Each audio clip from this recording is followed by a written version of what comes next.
So I've been a member for about 7 years, about 7 months shy of 7 years. 7 years. It was August of 2013 I joined in Convergence in Minneapolis.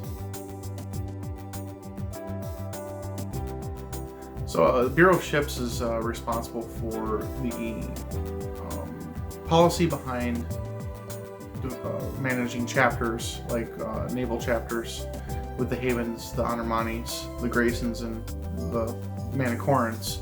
And we also do the Merchant Marines as well as the Astral Patrol. What we do is we provide a customer service, so to speak. People come to us with paperwork and we just make sure everything's in order.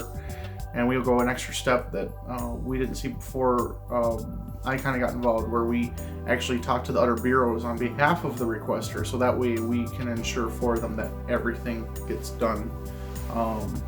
And that's one less thing for an aspiring CO to look after. So when we send out our email with the, let's say, the new chapter commissions, or there is a change of command, we make sure that we contact web services and Bureau of Personnel so that we can have the emails, if there's an EWET mail order set up, and that BuPers can ensure that Medusa gets updated with the correct information.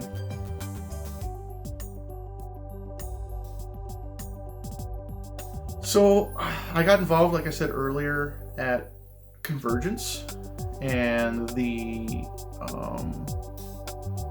I was wandering around the convention and I ran into this group of people that were fairly smartly dressed. They were running a simulator on a bunch of computers in the party room called Artemis, and that kind of piqued my interest. And then later on I was kind of sold with the missile pods. When that was over, I signed up and I got started getting involved.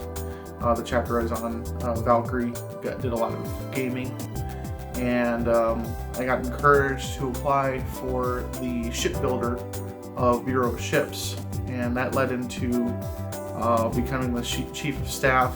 And around the same time, I was, for a brief period, CO of Valkyrie, and then afterwards I was asked if I'd be interested in becoming the deputy third space lord. Did a little bit of thinking what I accepted, and then moved up into the seat when Admiral Garcia vacated his space.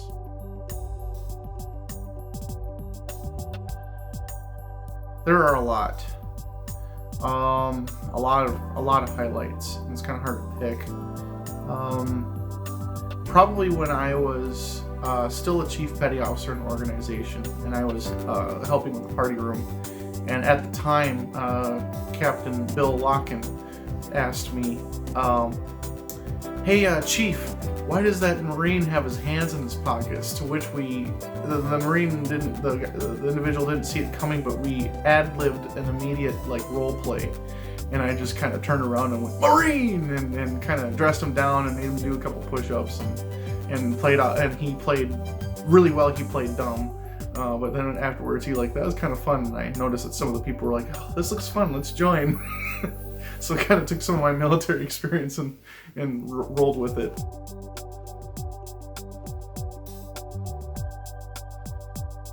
This is another tough one. I'd probably say it's the duo of Scotty Tremaine and Horace Harkness, because Scotty is always learning, and he's not afraid to take